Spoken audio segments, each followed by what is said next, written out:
Dell Alienware AW2725DF Best Settings. Hey guys, in this video, we will see Dell Alienware AW2725DF Best Settings. First, choose the screen size that is right for you, such as 27 inches.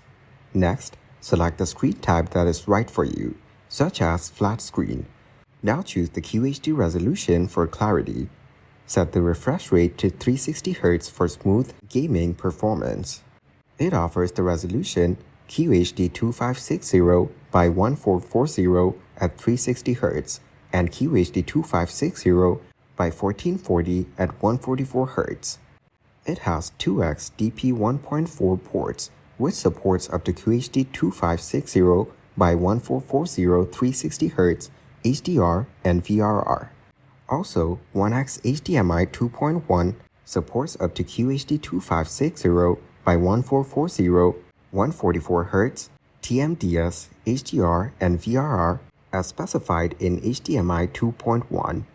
It offers 1x power cable and 1x DisplayPort to DisplayPort 1.4 cable. Thank you guys so much for watching. I hope you got some value. See you in the next one.